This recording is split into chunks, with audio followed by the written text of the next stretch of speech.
Welcome welcome welcome मेरे प्यारे शिक्षक बंधुओं। टेट एस्पायरेंट में आपका स्वागत है। तो चलिए शुरू करते हैं। आज है संडे और आज हम लगाने वाले हैं यूपी टेट CDP का एक प्रश्न पत्र जिसमें 30 प्रश्न होंगे और आपको उसके सही जवाब देने हैं। तो बिना देरी किए शुरू करते हैं। संडे है तो आज अपने माता पिता के साथ ज़रूर बैठिएगा। वैसे तो आपका बिजी शेड्यूल रहता है, कभी समय मिलता ही नहीं होगा, लेकिन आज समय निकालें और उनके पास बैठें और उनसे पूछें, कुछ जानें, कुछ बताएं, कुछ सुने और कुछ सुनाएं। चलिए, तो पहला प्रश्न कह रहा है, विकास का सिद्धांत सिर से पाँव की ओर किसे दर्शाता है? विकास का सिद्धांत सिर से पाँव की ओर किसे दर्शाता है? तो इसका कौन सा उत्तर सही हो जाएगा? निकट दूर सिद्धांत, सतत, शीर्ष से अधोमुखी विकास या व्यक्तिगत भिन्नता।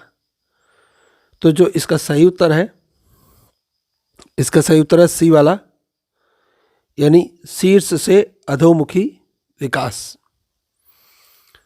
आप अपने प्रश्न के उत्तर लगाते जाइएगा और अंत में देखिएगा आपके कितने सही हैं। अगला देखिए, पियाजे के अनुसार संज्ञानात्मक विकास की पहली अवस्था है। पियाजे के अनुसार संज्ञानात्मक विकास की पहली अवस्था है पूर्व संक्रियात्मक, मूर्त संक्रियात्मक, संवेदी या औपचारिक संक्रियात्मक। तो पियाजे के अनुसार पियाजे की कितनी अवस्थाएं थी? 4, और चारों यहाँ पर हैं। तो इसमें जो पहली वाली है वो होती है हमारी संवेदी। संवेदी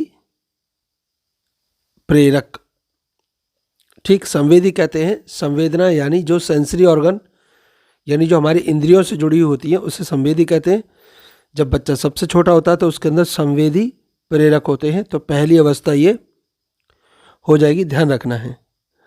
अगला देखिए, अगला है प्रश्न संख्या 3, निकट विकास क्षेत्र ZPD की संकल्पना किसने दी? ZPD, zone of proximal development की संकल्पना किसने दी? तो इसका सही उत्तर जो होगा, कौन सा होगा बताएं आप अपना लगा लें। इसका सही उत्तर होगा वाइगोत्स्की। किसने दी? वाइगोत्स्की ने, ये ध्यान रखना है। आगे है प्रश्न संख्या 4, बुद्धि का द्विघटक सिद्धांत किसने दिया?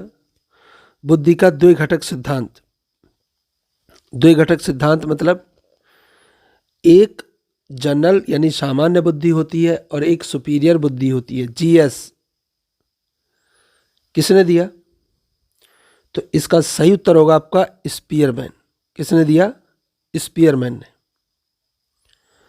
अगला देखिए प्रश्न संख्या 5, सीखने का नियम, प्रभाव का नियम किससे संबंधित है? प्रभाव का नियम किससे संबंधित है? तो इसका सही उत्तर होगा आपका थॉर्नडाइक। किससे संबंधित है? थॉर्नडाइक से। प्रश्न संख्या 6, वृद्धि मात्रात्मक परिवर्तन होता है, विकास गुणात्मक परिवर्तन होता है। दो कथन दे रखे हैं। एक में कह रहा है वृद्धि जो होती है वो मात्रात्मक परिवर्तन होती है और विकास जो है वो गुणात्मक होता है। तो इनमें से कौन सा सही है? केवल पहला, केवल दूसरा, पहला और दूसरा दोनों, या न पहला न दूसरा? तो जो इसका सही उत्तर होगा कि ये दोनों ही सही हैं, ध्यान रखना है। वृद्धि मात्रात्मक मतलब क्वांटिटी बढ़ेगी और विकास गुणात्मक मतलब क्वालिटी बढ़ेगी। ठीक है जी, आपके कितने सही हो रहे हैं आप जरूर बताइएगा। प्रश्न संख्या 7, बुद्धि जन्मजात होती है। बुद्धि जन्मजात होती है, वातावरण पर बुद्धि का कोई प्रभाव नहीं पड़ता। तो इसमें कौन सा कथन सही है? केवल पहला केवल दूसरा, दोनों या कोई नहीं। तो बुद्धि जन्मजात होती है, ये तो सत्य है, लेकिन इस पर वातावरण का प्रभाव पड़ता है, इसीलिए ये वाला असत्य हो जाएगा। तो हमारा केवल पहला, ये वाला जो उत्तर वो सही होगा। आगे चलें, प्रश्न संख्या हमारे पास 8। अधिगम एक आजीवन प्रक्रिया है। जो सीखना है उसे हम आजीवन सीखते हैं। रीजन, क्योंकि अधिगम केवल विद्यालय में होता है। अब दोनों सही हैं, आर कारण सही है, दोनों सही है पर कारण सही नहीं है।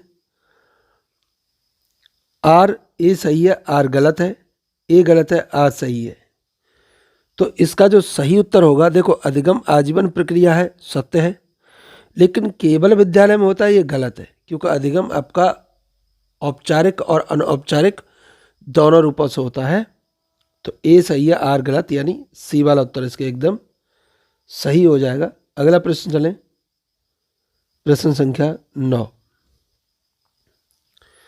सही मिलान कीजिए, सही मिलान कीजिए। तो यहाँ स्किनर, पावलोव और कोहलर दिए हैं, तो सही मिलान करना है इनका। देखिए, अगर हम बात करें इसकी, तो स्किनर ने क्रियात्मक अनुबंधन का सिद्धांत दिया था, मतलब पहला वाला हमारा सही मिला हुआ है। पावलोव ने शास्त्रीय अनुबंधन का सिद्धांत दिया था, जिसमें उन्होंने कुत्ते के ऊपर एक्सपेरिमेंट किया था। और कोहलर ने सूझ का सिद्धांत दिया था, जिसमें चिंपैंजी, जिसका नाम सुल्तान था, के ऊपर एक्सपेरिमेंट किया था। यानी तीनों आपस में सही मिले हुए हैं, तो पहले वाला उत्तर इसका एकदम सही हो जाएगा। ठीक है, आपके 9 में से कितने नंबर आए कमेंट सेक्शन में जरूर बताइएगा। आगे चलें, शिक्षक बच्चों को समूह चर्चा करवाता है, यह किस विधि का उदाहरण है? शिक्षक ने बच्चों को क्या करवाया? समूह चर्चा करवाई। तो ये कौन सी विधि का उदाहरण हो जाएगा, बताओ।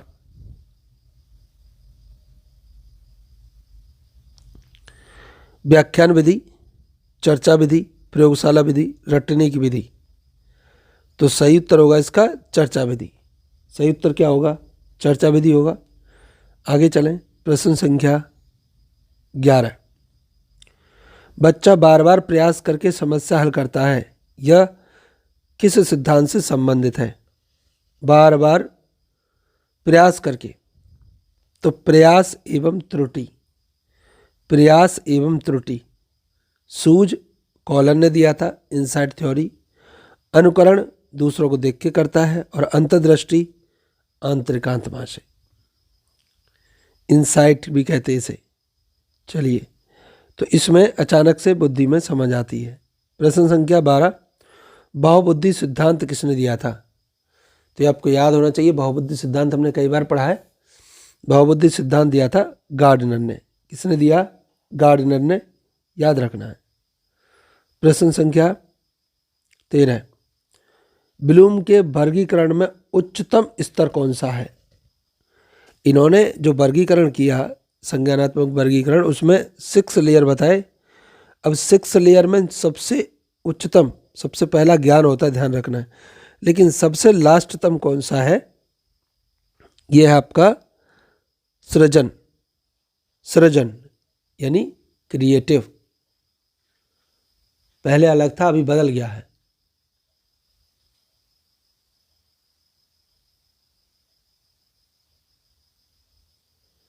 अगला देखिए, प्रश्न संख्या 14। सामाजिक विकास का प्रमुख कारक क्या है? सामाजिक विकास का प्रमुख कारक।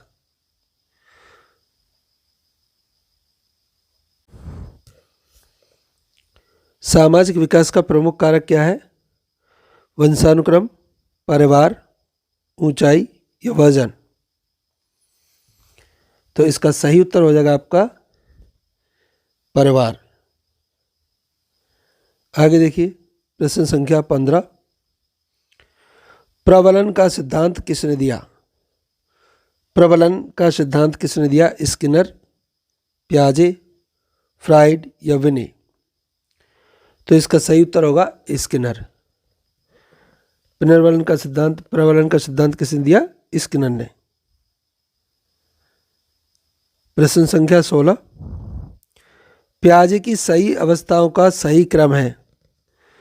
ये ऊपर इस एक प्रश्न पूछा गया था, ये दोबारा प्रश्न आया है। प्याजे की अवस्थाओं का सही क्रम कौन सा है? तो इसमें हमें देखना है, सबसे पहला हमारा संवेदी प्रेरक था, ये ध्यान रखना है। उसके बाद आता है आपका पूर्व संक्रियात्मक, फिर मूर्त आएगा, उसके बाद औपचारिक आएगा। तो पहला नंबर ये हो गया, दूसरा हमारा ये हो गया, तीसरा ये हो गया और चौथा हो गया। तो इसका पहले वाला उत्तर सही हो जाएगा, यानी सबसे पहले वाला उत्तर इसका एकदम सही है। आगे चलते हैं, प्रश्न संख्या 17, आईक्यू क्या होता है? IQ level. तो आईक्यू जो होता है वो होता है आपका एमए यानी mental age upon C A, chronicle age into 100, यानी पहले वाला इसका उत्तर एकदम सही है। प्रश्न संख्या 18, प्रेरणा रेनफोर्समेंट का अर्थ क्या है? दंड देना, प्रोत्साहन, परीक्षा या अनुशासन? तो इसका जो सही उत्तर होगा वो कौन सा होगा? प्रोत्साहन वाला, ये इसका सही उत्तर है। आगे चलें, प्रश्न संख्या 19, समावेशी शिक्षा का उद्देश्य क्या है? समावेशी शिक्षा का उद्देश्य क्या है?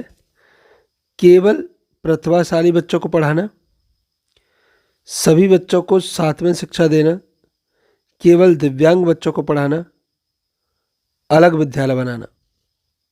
तो सभी बच्चों को साथ में शिक्षा देना समावेशी शिक्षा होती है, इसका बी वाला उत्तर एकदम सही होगा। प्रश्न संख्या 20, रचनात्मकता के घटक हैं। रचनात्मकता के घटक क्या हैं? मौलिकता, लचीलापन, प्रभाव या उपरोक्त सभी? तो रचनात्मकता के घटक कौन है? उपरोक्त सभी।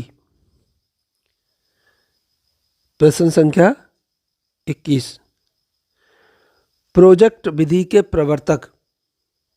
प्रोजेक्ट विधि के प्रवर्तक का नाम क्या है?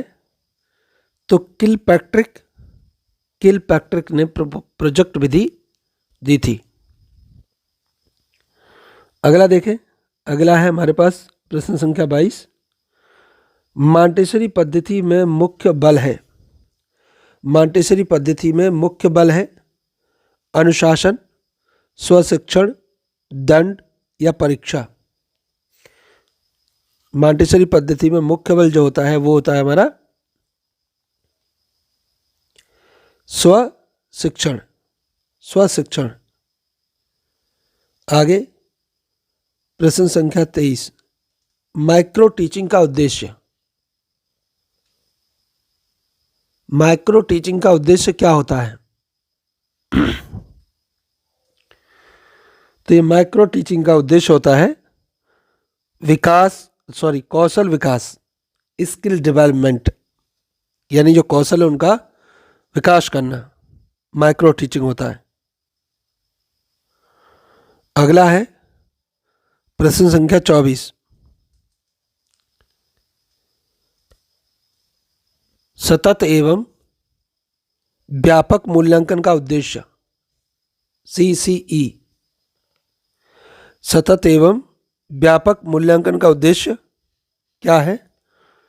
तो इसका सही उत्तर होगा निरंतर मूल्यांकन। निरंतर मूल्यांकन इसका सही उत्तर है। अगला प्रश्न संख्या 25, फ्राइड के अनुसार व्यक्तित्व का कौन सा भाग नैतिक सिद्धांतों से जुड़ा है? फ्राइड के अनुसार व्यक्तित्व का कौन सा भाग नैतिक सिद्धांतों से जुड़ा है? तो इसका सही उत्तर होगा आपका सुपर ईगो। कौन सा वाला? Super ego. प्रश्न संख्या 26, अंतर्दृष्टि सिद्धांत किससे संबंधित है? अंतर्दृष्टि सिद्धांत किससे संबंधित है? Insight learning. तो इसका सही उत्तर है कॉहलर, जिन्होंने किस पर एक्सपेरिमेंट किया था? चिंपैंजी पर। ठीक, अगला चलें। प्रश्न संख्या 27, सामाजिक अधिगम सिद्धांत किसने दिया? सामाजिक अधिगम सिद्धांत किसने दिया? तो इसका सही उत्तर होगा आपका बंडूरा। बंडूरा ने क्या दिया? सामाजिक अधिगम सिद्धांत। ध्यान रखना। अगला है प्रश्न संख्या 28, विकास की निरंतरता का सिद्धांत। विकास की निरंतरता का सिद्धांत दर्शाता है कि विकास एक सतत प्रक्रिया है। यानी कौन सा उत्तर सही होगा? बी वाला। विकास एक सतत प्रक्रिया है। अगला प्रश्न संख्या 29, बालक केंद्रित शिक्षा के समर्थक हैं। बालक केंद्रित शिक्षा के समर्थक हैं कौन है? तो इसका सही उत्तर होगा आपका जॉन ड्यूबी। जॉन ड्यूबी बालक केंद्रित शिक्षा के समर्थक हैं। अगला और अंतिम प्रश्न, अधिगम का सर्वोत्तम प्रकार है? रटने वाला, अर्थपूर्ण, यांत्रिक या निष्क्रिय? तो इसका सही उत्तर होगा आपका बी वाला, अर्थपूर्ण। अर्थपूर्ण सर्वोत्तम प्रकार है। तो आप कमेंट सेक्शन में बताइएगा कि आपके 30 में से कितने सही हुए हैं। बाकी अगले प्रैक्टिस सेट के लिए बने रहिए। तब तक के लिए नमस्कार।